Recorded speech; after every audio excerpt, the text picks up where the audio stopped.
Good morning and welcome to Get in Line with me, Lauren Scott. I'm so excited to have my good friend Ward Richmond here on the pod with us today. How are you, Ward? I'm doing great, Lauren. It's great to be here. Great to have you. I'm sorry that you're tired, though. He just got back from trips for spring break and kiddos, so. I tired every afternoon and I take a nap every afternoon, and today is no different. Really? Um, You take a nap every afternoon? I do normally around like 2, so we're good. We're going to do the podcast and then it's my nap time, and Oh. it'll be wonderful. I wake up really early, so I kind of have to take a nap um, to get all the sleep I need. What So time do you wake up usually? normally like 4:30 if I'm lucky, 3:30 typically. Holy shit, But that is early. like in there, yeah, I just trigger up. I don't set an alarm. I would love to sleep later. I just like wake up in the middle of the night, and that's just how it is. But I take my nap and then I'm all good. Yeah, I can't sleep during the day. I go to bed like really early. I wake up early, but not that early. Anyways, fun conversation that we're having, but go ahead and shout out your socials for anybody that wants to follow you. And he has a great podcast, guys, called Trucking On. So go follow and watch and listen, all the things. But shout out your Yeah. socials for us. Yeah, the best social is Instagram, Ward214TX, and that leads you to everything else in my world. Because you have Linktree on there, don't you? I have Linktree, and then I have some other podcast pages, and I do LinkedIn also. So you can search my name, Ward Richmond, on LinkedIn, and there you go, or Facebook or whatever. So Ward and I have been friends for, I don't know, how old's my kid? 17, 3 years before that, 2 years before that, Yeah, right? 20 years. 20 years. It's insane. It, I, I started dating Gina in August of 2006. And I met you on the night of our first date. Oh yeah, your first date. That's right. I forgot about that. Yeah. Uh, yeah. My mother of my children, ex-wife now, still a good friend, and you and Gina were friends. I met you through Gina, so Yes. Yes. Long time ago. Through many different life changes, which is one of the reasons why I wanted to have you on today. Go ahead and let them know exactly what all you do. If you have anything coming forward, because I know music you've been playing in Deep Ellum again. I have. So I'll just start. Like, my main job is commercial real estate brokerage. And so I have a commercial real estate business, and I've been doing that for 20 years. I started doing that in 2006, the year I met you. Mm-hmm. And I, up until 2006, I played music for a living. And then I continued playing through my 20s and 30s until really I became a dad, and then it tapered off. And I took a pretty hard hiatus the last 5 years. Mm-hmm. Um, Played a show, maybe one show or something a year, if that. And now it's 2025, and I feel super into music again, and I've started playing shows. So I played a few shows this year, and I'm trying to play at least once a month this year. And I've put out an album last year, and I'm recording a new album right now that we're about to finish. So I've been the creative juices have been flowing in the music world, and I'm honoring that. And I'm taking guitar lessons for the first time ever. That's been really Ooh. cool. And my best friend, who has been my bandmate forever since we were in high school, John Pedigo, just moved 5 minutes away from me, and he has like a back house, and he built a studio at his house. It's 5 minutes away, so I go over Oh, the there. boys are back. I I'm love at, him. He's greatness. I remember going and watching y'all all good. yeah, I mean, I feel like I've manifested this, Lauren. Like, my best friend lives 5 minutes away, and he's a record producer and has a recording studio at his house, and I just go over there all the time, and we make music and hang out, and now we're actually playing this show together and doing a song swap. So I play my songs and he plays some of his songs, and then we play some songs together. And we've been doing that once a month, and it's been That's just awesome. so cool. Yeah. That is really cool. You know, Aiden's getting into music. He just dropped his first single. Oh, really? Yeah, I've not heard that. I'll have to send it over to you so you can check it out. Little Good for Aiden. him. Ward and Gina actually threw his his Pregger baby kegger. shower, his pregger kegger at their house when I was pregnant. And now he's 17 making music. It's wild. I'll have to get y'all together so y'all can talk all about music. How do you think that it's impacted your life, especially now that you're coming back to it? What's the difference from party Ward to more grounded Ward in the music world? That's such a good question. Well, high school was like when I started playing in a band, and I was just so into it, like I Mm-hmm. was into local music and rockabilly music and punk rock music. And so I just taught myself how to play the bass, formed a band with my good friend John, and then played through college. And after I got out of college, we got signed to a small record label, but it enabled us to quit our jobs and go on tour for a few years, like 4 years, and we played 200 shows a year. Mm-hmm. Kind of as when I got to college, I started drinking, and then we started. We're is my sound okay, Lauren? I Yeah, feel like you're good. I'm echoing on my end here and there, but as long as you hear it good. So Yeah, you're so fine on mine. cool. Um, in college, I started drinking, right? And then we're also coming home for summer and winter breaks and playing in bars every night. Mm-hmm. And then we kind of started incorporating our love for drinking alcohol into our music. So not only was I just like playing music and partying, but we're like literally writing all of our songs about getting wasted. Yeah. Pretty weird. We had an album called Drunk Life. Like I literally, and we like prided ourselves on it. And it was weird because we also profited off of it because we got paid off of bar sales. So if we got people to get really rowdy when they came to watch us play and take lots of shots and buy us drinks, like we'd get paid more. And then we became known as this. The Boys Named Sue was one of our main bands, and we're like Yes. the best country band in Dallas for 5 years in a row or something. And we're having so much fun. But I mean, we would drink like 20 drinks while we would play these 3-hour sets and just we'd be like blacked out by the end of each night. And it was just this party. And then we'd go to the late night party, and, that was my life. And Yeah. I quit touring honestly to just find stability because I felt like I was going to die or go to jail. And I mean, I did go to jail, thankfully just for one night to the drunk tank, but like it could have been worse. And thankfully I didn't die. But then I got into the commercial real estate business. I was still playing shows on the weekends, but way less than I was when we were touring. But I carried that kind of rock star persona into my commercial real estate business. And so then that just continued as I'm like this hard partying, like band guy that does commercial real estate, until Betty was born in 2014. And then I kind of, I went really deep on the drinking after she was born. Mm-hmm. And when she started speaking around the time she was 1.5, really, and started communicating, like it dawned on me, like um, I mastered being the drunk, fun party guy in life, and I Mm-hmm. don't want that to be me as a dad.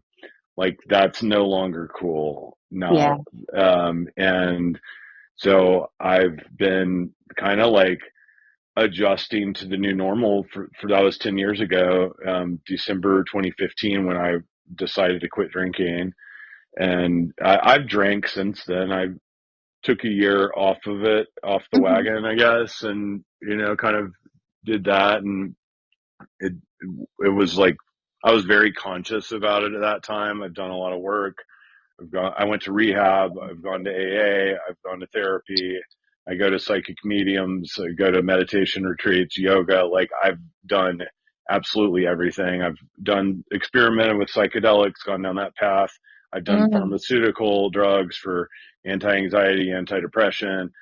Currently, it serves me to be totally sober, so I'm not on anything at all. I don't do drugs. I no. don't drink. I don't take pills. And you know, to each their own. But that I feel like comfortable in my skin.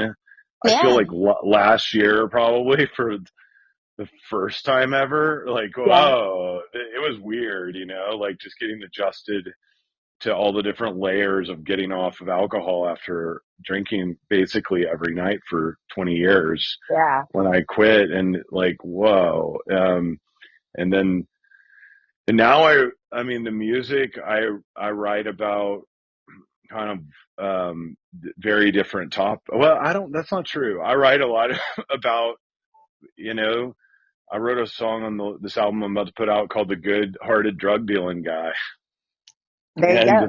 it's like the kind of the humanity in, you know, everyone, even drug dealers, and Yeah. it like they're still have hearts that are made of love by God, and I can still like see the, you know, I them for who they absolutely love are that word. as a person. And so I'm doing I first wrote two albums. Thanks for saying that. And the first two albums were more like, I am sober and I am peaceful and I believe in God. This album Yeah. I'm working on now is more like, I now see the beauty in the shadow, that I was running. I had to kind of like separate from to get away from it and Mhm. run from it. And now it's like I see the beauty in it in a way that You I'm, found the balance of actually telling your story. yeah, and like just writing about it is feeling it's really energizing me. And I'm like, I've got to share this message with people, I think. And that's why I'm playing Mhm. again, because it's important. And the love, peace, yoga message is important too, but it's just kind of like, I think this is more relatable and can actually, and it serves a better purpose, like in a message that I want to spend my energy delivering, where it's just kind of like, I got to go deliver this message, if that makes sense. Oh, it totally does. I think that it's also your growth is showing, when you can actually look at those deep, dark shadow parts and turn them into something beautiful and positive and show a loving attitude towards those that are going through something that you've already been through, because that is what we're supposed to be doing. You know what I mean? It's beautiful that you've done that. So congratulations. I can't wait to hear some of those songs. Thank you. Can't wait to share them. Yeah, I've just been thinking about it a lot the last couple of years. Just how critical, um, my path my whole path is, and there's no good and bad. It's all equally important. Yeah. And I think like maybe it was my purpose to come down here and party harder than anyone else I knew for 20 years, just so that I can, stop and then be able to understand why people do that, and then try to like, you know, talk about that in a Yeah. way through experiential learning. Absolutely. Absolutely. So since you've kind of delved into spirituality, tell me exactly how you got involved with, what was your spiritual path? How did that land in your lap? So, I mean, when I first stopped drinking, it's just like layer after layer gets pulled back. And first thing was like, okay, now let's focus on money. Okay, let's go to a Tony Robbins conference. And Tony Robbins is like, let's do a meditation. I'm like, oh, meditation. I'm Hmm. gonna try that. And then I just drove by this yoga studio and finally was like, I'm gonna just go in there. Like, yoga sounds like it would be really good for me. And Hmm. so I went to a yoga studio and I loved it and started practicing yoga. And then I went to a yoga retreat, and then you just like meet people when you start getting into that world, and it's like, well, here, then I kind of like got introduced to psychedelics, Mm. and like that world, and then that real, that has a lot of that spirituality in it. And then I got Uh-huh. divorced. I started dating. I'm like, who do I want to date? I want to date like a yoga instructor. and and then I started like dating yoga instructors, and they're like, you need to come to this crystal shop with me. Oh, I'm like, Jesus. oh, crystals, this is kind of cool. And then they're like, you need to meet my psychic medium. I was like, a psychic medium? What are you talking about? Like, these are real? And then I like Yes, we are. I met a psychic medium literally 5 years ago, like the week before quarantine, right? Like March of 2020. Oh, wow. So that's when that I got that email from her. Name is Carissa Schumacher, who was the first psychic I ever encountered, and she's a full body channel for Yeshua.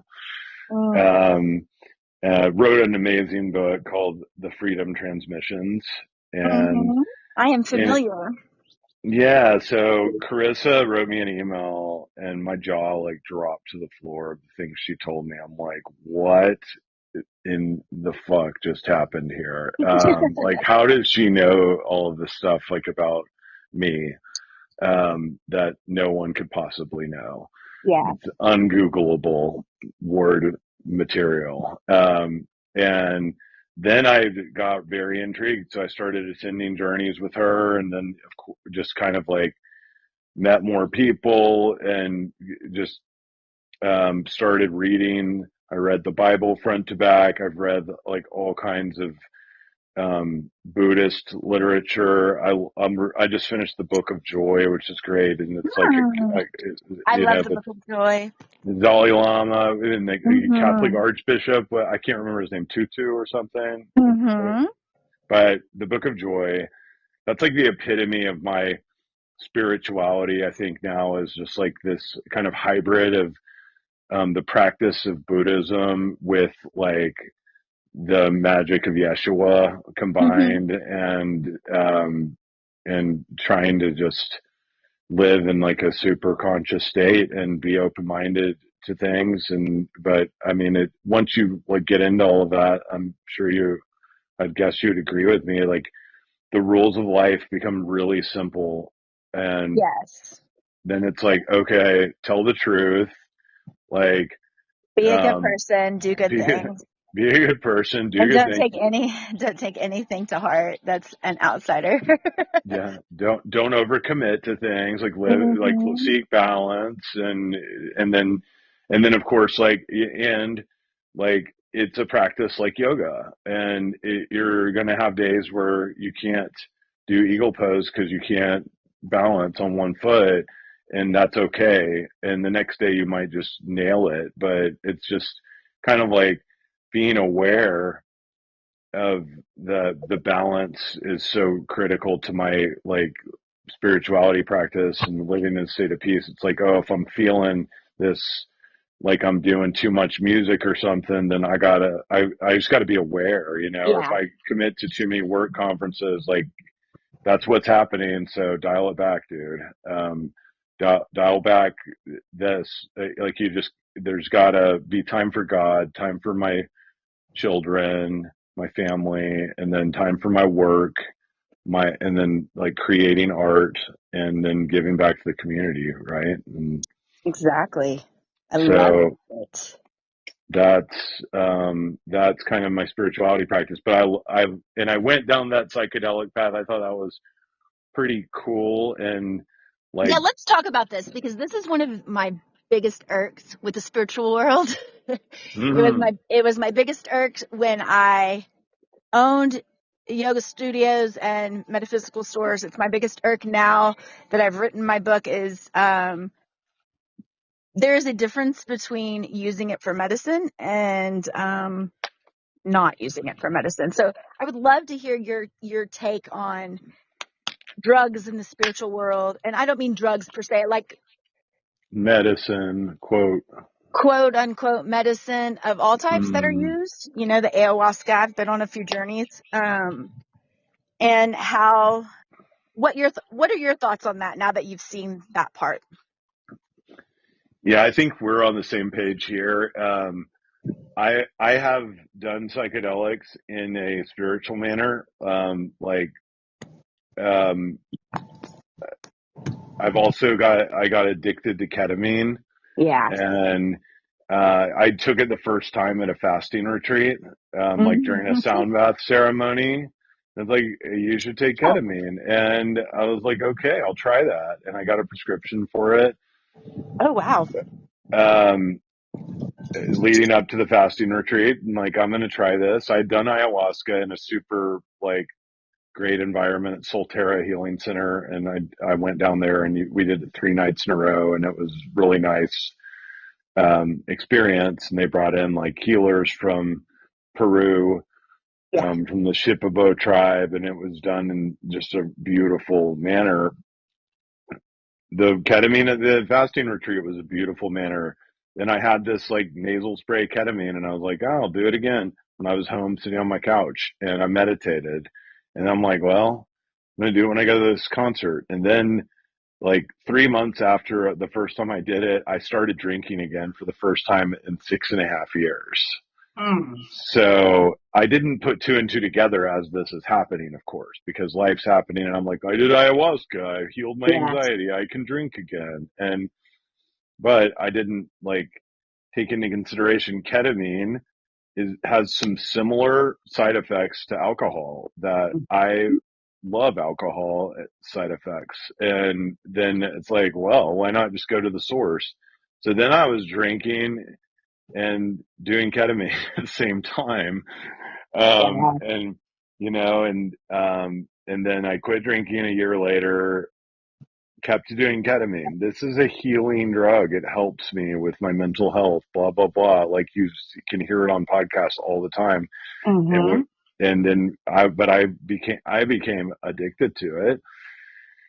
And I know a As lot of many, people who are. yeah, as many people do. Yeah, as many people do. And you know what? You don't hear about that very much. You actually hear the opposite. Ketamine is not addictive and Yes. it helps you be sober. Well, that might be true for some people, not for me. And then I went from meditating and to listening to like some meditation and doing ketamine and going really deep into meditation to doing it when I went out to see concerts, right? And like Yeah. doing it all the time. And then I did it one time too many, and God came down and spent 12 days with me, He went teaching into me, psychosis. teaching me about all my greatest fears and making me experience them like Yeah. We call that nonstop for we call 12 that days. spiritual psychosis.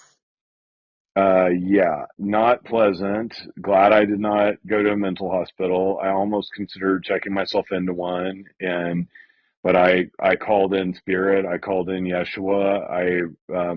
I did. Obviously, I mean, maybe not obvious, but I immediately stopped doing all drugs and alcohol. The message came very clear to me, Ward. This is just for me, right? Like, Yeah. you are good, dude. You have seen all you need to see with the drugs. You don't Mm. need them anymore. You can access way deeper levels of all of the cool shit you can see on drugs through breath work and meditation, and you need nothing else. Yeah. And I got that message loud and clear, the hard way, and it works. And I haven't done it since then. That was June 13th, 2023. And Mm. yeah, that spiritual psychosis is no joke. I call it my 12 nonstop dark days of the soul. And Oof.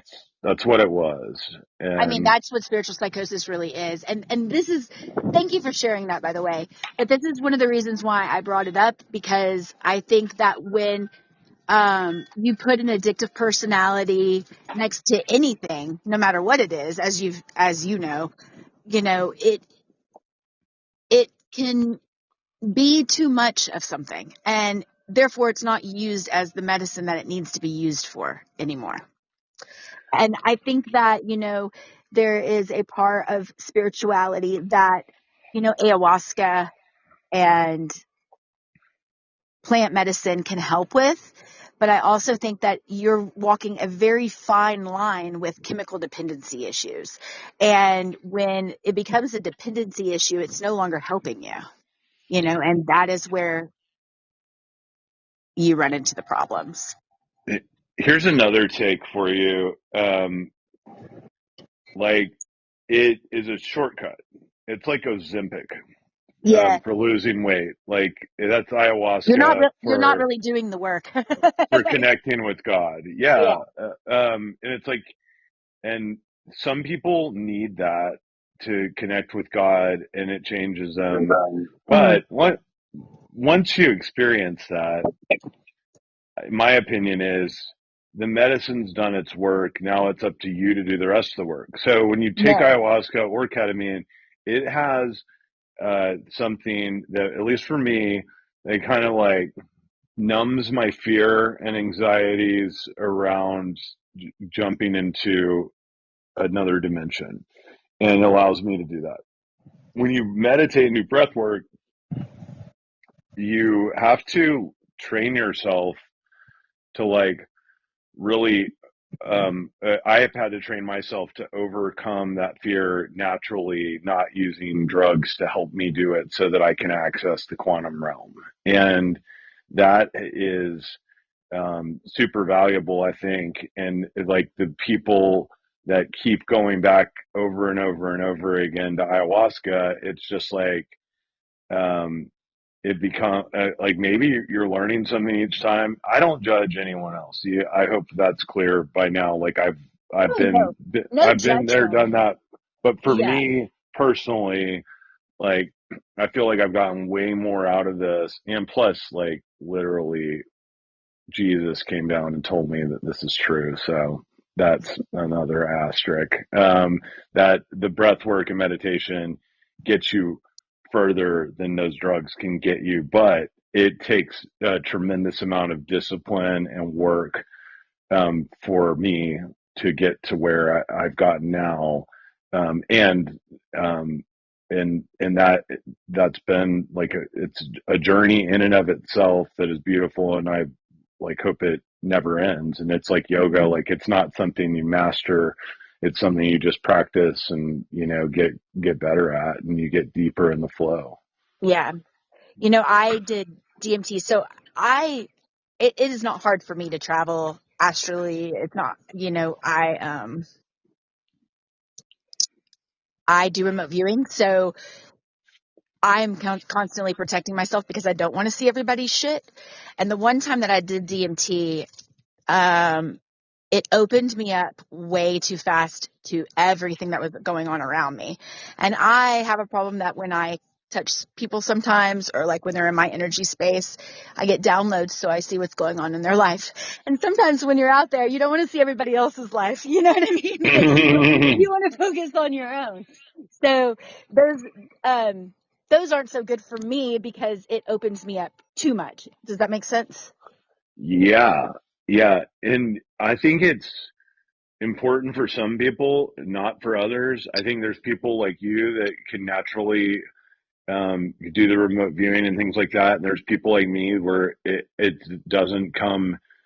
Well, It's just different. I've been on my spiritual journey for since Aiden was one. So we're talking 16 years of straight like meditation every day, all kinds of classes and training to do what I've done. And it's a beautiful thing because I've helped find kids with the FBI that are missing. Like I love the gifts that I have developed. But the point of that being is that everybody actually has those gifts. It's just learning how to develop it in the way that works best for you. Yes. Without um how do I say this to where it doesn't sound bitchy, because judgmental is you, but without the need for anything else. I think that spirituality is kind of like a stair step forever. I don't think you ever reach the top or anybody's better than anybody else. We're all on different levels, just trying to be good people. And so the way that I teach and live my life is, you know, you don't level up by not being able to confront your own shadow side. And sometimes those drugs can bring forth your shadow side, everybody else's shadow side, and anybody who's around you. And what you're not realizing is you're taking on that energy. Does that make sense? So Yeah. I'm always very leery on people that, because I do think that it is a part of the cycle of opening up to spirituality. And I think that when you go to a lot of the retreats, you see a lot of people that use that kind of thing. And I'm not ever saying it's a bad thing. I just think that those that are wanting to do any kind of medicine like that need to be very wary that, you need to be okay with whatever's going to happen. And you need to make sure that you don't use it as a crutch. Yeah. And I would add that you pray and call in Spirit and Archangel Michael and protection before you do it, if you're not in a situation where you're with like somebody that knows what they're doing and doing that, Yeah. because that's where I went wrong is Yeah, I you really felt, need, if you're going to use any kind of medicine like that, you really need to be in with people that know what they're doing, not Joe Blow over there who went and did an ayahuasca retreat and now they think they're a Peruvian god. You know what I mean? yeah, or if you're Ward Richmond and you go out on your back porch doing ketamine and you're saying like super intense prayers, um like and like I actually like was behaving like a shaman Mm. unintentionally, and Well, you were probably recklessly. channeling. Well, yeah, and I was high on ketamine, and I'm on Yeah. my back porch, and then like something flew in through my ear, and I was like, "Oh Mm. shit, what have I done?" And believe me, like even when I meditate now, I'm just like, "Yo, I need protection. Like, Yeah, come because on in, team." you freaked yourself out. Yeah, Kind of like what I I was talking still, about, opening too much. yeah, like I still am dealing with like some PTSD. Mm. Mentally, I can like say, yes, I understand everything that happened and I'm good with it, but there's Hmm. still like that like fear deep within that will creep up on me sometimes if I'm getting like too intense into my meditation practice, where it's like feeling like I'm going too deep. I will like pull myself out of it, like just instinctually. And I will Because it kind of be freaks you like, out. dude, don't do that. Keep going, keep rolling with it. But it's not under my control, yet, but I'm working through that. Yeah, it's beautiful. Thank you again for sharing that story, because I think, a lot of people don't share the dark sides of what can happen with those kinds of medicines. And so I appreciate your willingness to share that.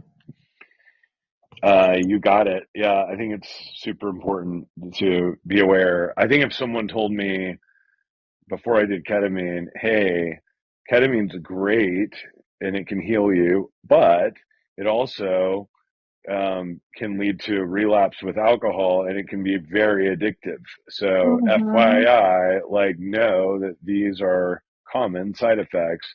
And like in the case of, what's his name, Matthew Perry, like you can Mm-hmm. die because you You can die. disassociate from your body. And I like can totally see how that would happen on ketamine, going into your hot tub and you like go into a K hole and you drown, or I don't, Mm. like something like that. Like there's, there's just a little too much positives about it in what I'm seeing out there and not like both sides of the coin. And there's always both sides of the coin. Always. These things are not like nothing's good in excess. And there are some things. I didn't find ayahuasca to be addictive, but I guess I know people who do it quite a bit. But like ketamine's I don't think the easy. medicine itself is addictive. I think the journey is addictive. Yeah, there you go.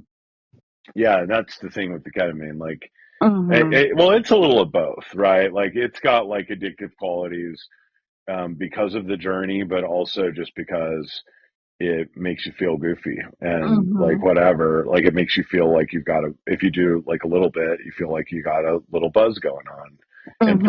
I know lots of people are not drinking alcohol now, but they're doing ketamine. Like I just do Yeah. ketamine. I was that person. And it's almost like a badge of honor. I just do ketamine. I don't drink. But it's like, whoa, that's not necessarily any better. And Yeah. um, and I just it's a daily battle for me not to drink. That's something like that I think about quite often when I'm Mm-hmm. out.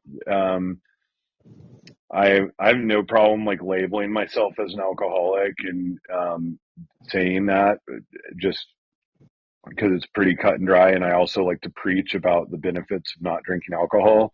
Mm-hmm.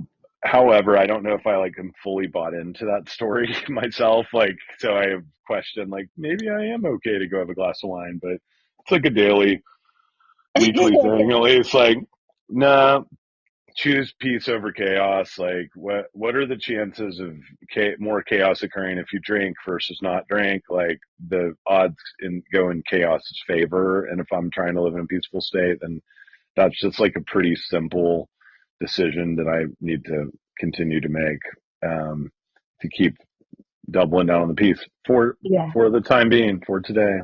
Yeah.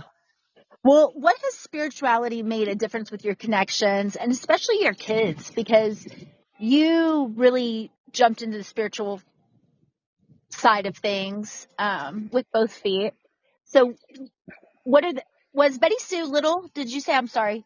Betty Sue was little when you started your spiritual journey. Really, when I got sober, she was little, but when I got spiritual, she was like 6 years old or 5 years old, 5, 6, and Levi was 2. And So, how's that helped with raising kids? oh, it's phenomenal. It just gives me like such great to go read like spiritual texts as passionately as I do and attend Mm-hmm. spirituality retreats and meditate for a substantial amount of time each day and be living in a conscious manner. Like it's also an amazing parenting handbook, so it gives me like great things to discuss with them, and it helps me to easily identify what Do problems they are that they're facing and like how to deal with them. And then we pray together at night, and we do they um, meditate with you? yeah, they do.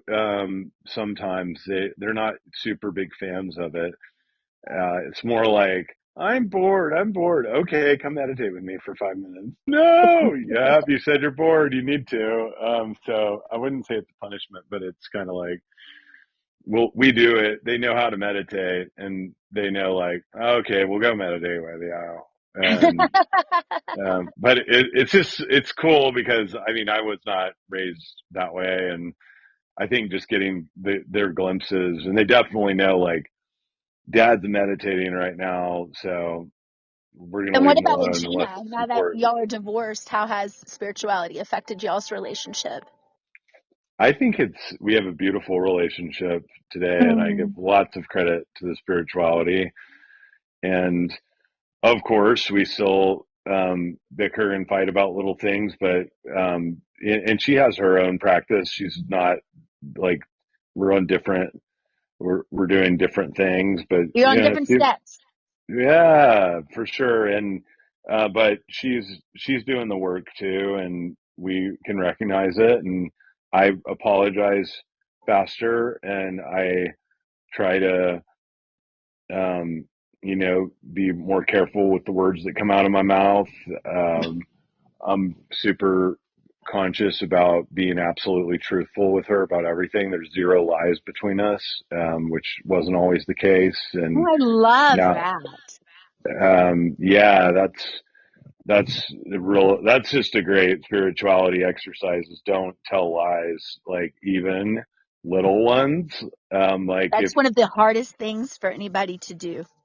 Yeah, and I mean it pays off big time and I'm doing it all the time. Like I was kind of worn out after a long day of travel, and I had like a long building tour, and then we were going to a dinner for 2 hours, and I left the building tour early for work, and my business partner was kind of like, "What are you going to say that you had a meeting or something?" I was like, "Man, I wish I could do that, but Yeshua will bitch slap me if I do that. So I'm just gonna say it was for mental health reasons is why I left early, and There you go. that's what it was, you know. Like, but how easy would that have been for me to do before I got into all of this? Like, oh, I have a call that I need to take. Like, Mm-hmm. tell this stupid lie. Like what's the point? Why not just tell the truth? And then like, Mm-hmm. yo, I know one thing about me, eh, that today I have zero lies. I don't tell lies to anyone. Like let the government, have video footage of me doing whatever it wants me to do. Like I've already written a book about everything I've done, and I I don't care. I'm human, and I try my best to, um, not do things I wouldn't want my mother to see me doing. Right? That's Like just great. like this. But if I do, then it's like, well, I'm human, right? And I mean, we all make mistakes, and and you should be able to say, "Hey, I'm human." You know what I the mean? And the truth transmutes the shame is the yes, formula I know, and that whole that's 12 called dark day, shadow work. Good job, Ward. That's called shadow yeah, work. baby, yeah, like the 12 dark days of the soul taught me I had a shame problem, which I was not aware of, despite all the Mm. work I had done up to that point. And then it's like, whoa, I deal with shame because you know me, I'm like type A, like guy that can take a lot on. And the last thing that I would have thought if you asked me, like, what are something you struggle with, I would not have said shame until it got pointed Mm. out to me in that situation. And Until then Yeshua it's bitch like, slapped you. he did. And then it's like, shit. It felt really heavy all of a sudden. I could Mm. feel it. And then like, okay, how do you combat this? And the way you combat the shame is by speaking the truth about these things that you feel shame around. And then you immediately realize AA is actually great for this. Just like sharing your story with other people and your Mm-hmm. resentments and your shortcomings and like, things that you've done that you're embarrassed about having done, but you go share that with somebody. Do you know, like, I've never like shared some embarrassing story with someone and had them not be like, "Whoa, that's tough," or like, "Oh, you think that's bad? Listen to what I did." Yeah, listen to my Like, son. listen to my truth. Like Yeah. maybe, and it could be something totally different, and but the energy is there, and it's like everyone has shame around something that's of the same that same like energy, and then but talking about it just like makes it go away, and that's Well, you don't have anything how, else to hide, right? When you yeah. bring it all to the surface, there's nothing there to hide. You just have to And go with. then you're light and you're like zero fucks given, and it's like whatever. And of Mm-hmm. course, like I don't want to, and you're also, when you live that way and like, okay, I have a hard rule about I got to tell the truth, then you're not going to do stupid shit as much because you know you're going to have to tell the truth about it. Yeah. Like if I go drink again, maybe it's not that big of a deal. Like last time I drank, yeah, I can go drink 2 glasses of wine at dinner. It's not easy for me. I'd like to have 2 bottles, but I can have. It's not like I'm gonna be homeless if I start drinking again. But I am going to have to go on my fucking podcast and be like, I'm drinking again. I'm okay. Don't worry about it. Everything's If you see me on fine. the streets, I'm all Yeah, good. I mean, yeah, and like just having that conversation with people is just a great reason for me not to drink because I don't want to have to like go explain why I'm drinking again. Uh, It's and awesome. like I don't want to go like cheat on a girlfriend and have to go tell her I cheated, because Mm. that's that's kind of like what's going to happen, or I'm going to revert back to lying, which hopefully doesn't happen. But it's kind of like honoring that truth. It helps you make much better decisions, because it's like, well, do I want to have to tell, basically, do I want to have to tell this story about this behavior on my podcast? Because that's kind of, my podcast is super about the truth and sharing that. So, and I love doing it, but it's like, I'm going to have to talk about this on the podcast eventually. So kind of like, let's not talk about any more fucked up things, because I have a long enough list already.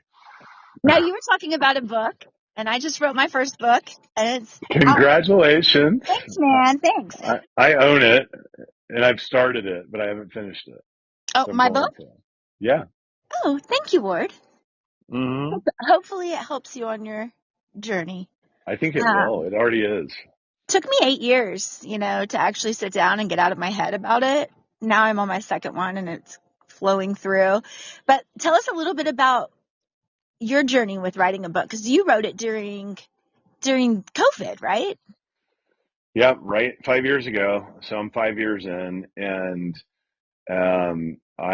I wrote it, like everything that I could remember that happened to me from in my life up until that point, Mm-hmm. and then kind of modified that, and that was the book. And then 5 years went by, and now I've written like about the last 5 years, which is really the spiritual journey part of it, which has Mm-hmm. like made for a great ending. And but the book has really been like my greatest therapy I've ever experienced. I don't know if you felt that way. Did you? Oh, yeah. Like, Um, yes, 100%. The problem with the book is that I had like so many thoughts in my head of like, who am I to teach this kind of stuff or like share this kind of stuff with? Uh, are people going? unworthiness. Are people? Yes. Are people going to like it? Am I doing it right? And as soon as I stepped back from it, I was like, oh, it just all happened. I got offered a book deal 8 years ago, and I ended up self-publishing, which that journey alone is wild. But you know, congrats on your book. How's your publishing? Are you going to be self-publishing, or do you have a publisher? I need help to finish it. So we have talked about this before, but Yeah. I need help. Just like I think I need to go do some more work and shorten it down and edit. But I really want someone to just like help me edit it. And I've been Uh-huh. using AI to kind Uh, of give me some pointers. It was so cool. I have 100,000 words. I would like for it to be more like 70,000 words. And um, I used AI to just like say, will you write a query letter to a literary agent? And uh-huh. it wrote it in like 30 seconds. And I was like, damn, my book actually, like the AI likes my book. And they just like perfectly summarized it. And I had it write a summary from my book. And then I said, like, what are some areas that need to be, cut out and what need to be expanded on? And it sent me like this bullet point list. So I'm using AI kind of as to help me edit right now. Uh-huh. And that's been interesting. I think eventually I would like a person, but I think I still have some more work to do. And then like as far as publishing goes, it seems like it would be cool to have a publishing deal and do all Uh-huh. that. But like, I'm also like a marketer, right? Like I know how to go market. I have a big network. I know Yeah. the things I need to do to get the word out about it. And then like the amount that a publishing company like takes and the control they take and the money they take and all of that, like that Yeah. for me, who's like a freedom seeking guy, like that would probably wind up being annoying to me. And so I probably like, as of today, like leaning towards self-publishing, although it would be cool to like have Harper Collins be like, I'm putting out your book and we're going to make sure you're a New York Times bestseller and that kind of type of thing. But those accolades, as like, we've had plenty of other similar type accolades in life, and it's like you get a shiny trophy and your picture in the paper, and then what then? It's like, kind of like I don't know. Sometimes that kind of feels like these fake finish lines feel a little empty, and like, So what is that worth yeah. it? So with me, I was offered a publishing deal 8 years ago. I met, after I finished the book itself, I met with 6. Out of the 6, 4 wanted it.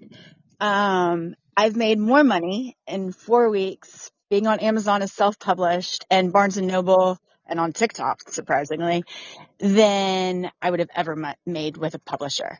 And the reason being is because I, like you, have a big following. I have for many, many years. And so it was easy for me to shout it out and have complete control over it. Now with AI and the way things are with KDP and the different ways that you do, publishing isn't as needed as it used to be. Like you can find people who edit. I found a person who edited. I actually went to the college, and one of the kids that were wanting to be a publisher is who edited my book. There's other ways of getting it out there, but I will tell you, um, I gave a nice little lump sum back to the publisher who I've had to deal with for a very long time. And like I said, think that I made the right decision. That's not saying that I won't use a publisher for like other books, but this one in particular, I did well without one. Yeah, So it's just different in the literary world than it is. Publishers are mainly for marketing these days. That's what they're for. And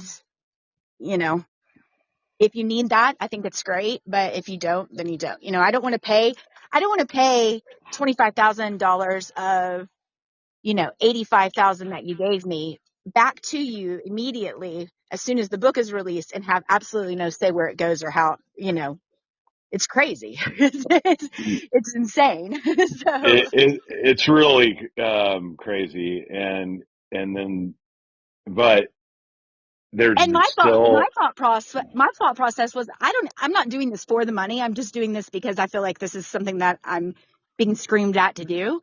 And so once I got past am I good enough to do this, and really sat down and did it and then released it, it was crazy how, God just makes everything happen the way it needs to and aligns with it. So I wouldn't mind talking to you about that off of the pod, because yeah. I can help you with that one.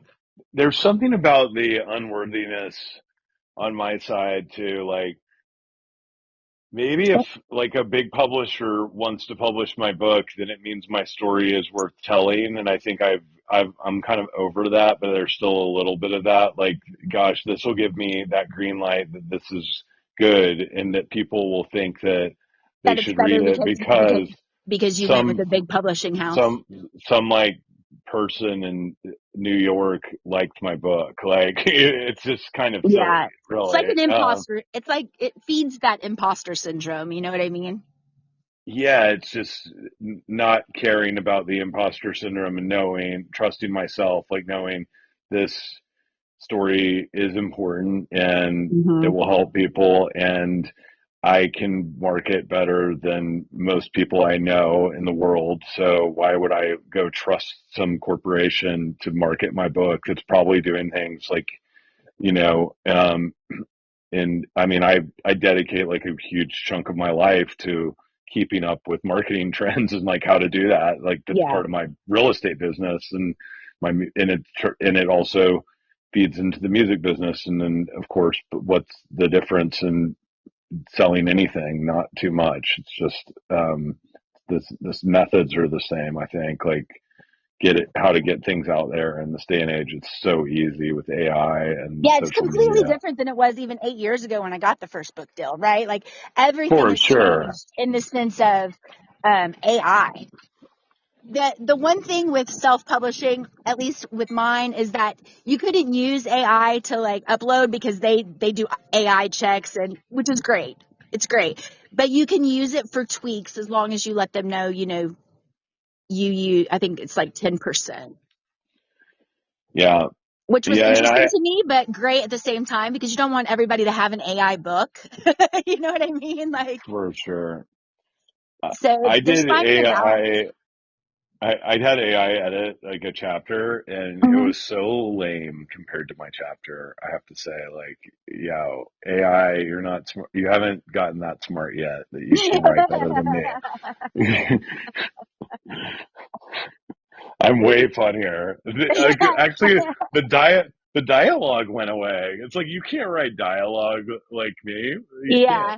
Um, Yeah. Although it is super great for editing. That's what I really used it for, it, was editing, and then turned it over to this I shouldn't say little kid, it's a college student, but and let them do their stuff. And it is really good for that part. But as far as like finding the story part, or like mine's kind of like a how-to book on spirituality and like finding your balance and using your everyday energy. So how do you ask AI to tell you to do that? You know what I mean? oh Like, yeah. you can't The, really have case studies from AI. I mean, like, You know what really confused AI was my spiritual psychosis. I bet. It's like, this does not sound as grounded as the rest of your book. It's like, well, no shit. Sort of with the little red exclamation points all over it. It could not comprehend having a 12-day conversation with God. Um, Right? Well, I look forward to like talking more about book writing with you, because this is a journey that I feel like our steps are very similar. We always do things at similar timings. We I always know. so Isn't that cool? it I is love really it. cool. It is. It is. Okay, last question, and then we'll let you go take your afternoon nap. All right. If you had one thing to tell your younger self, what would it be?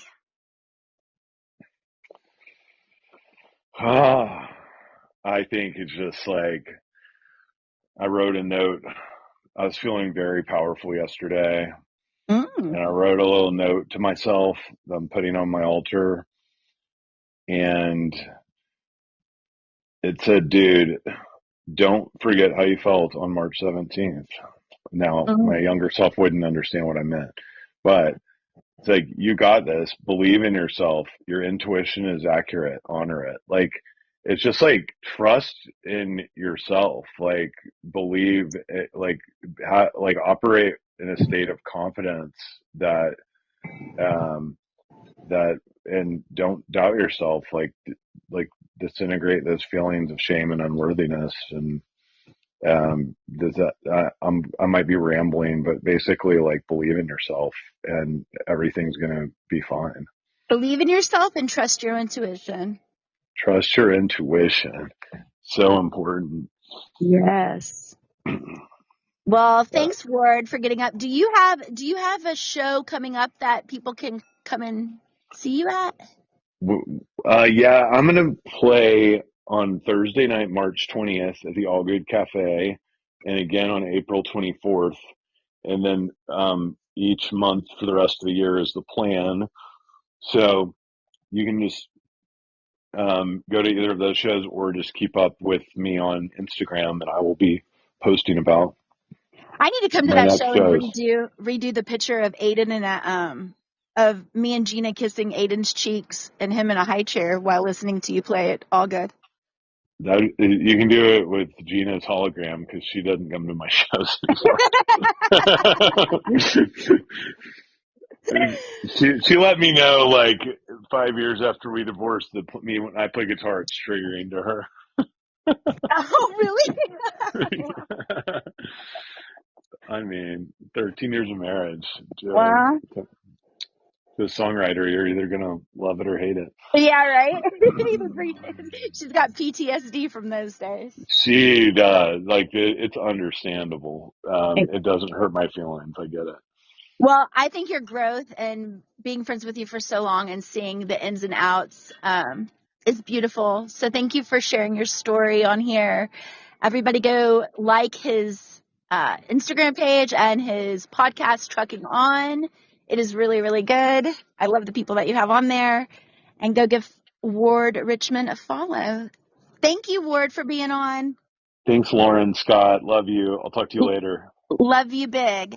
And thanks, guys, for listening to Get Enlightened with me, Lauren Scott.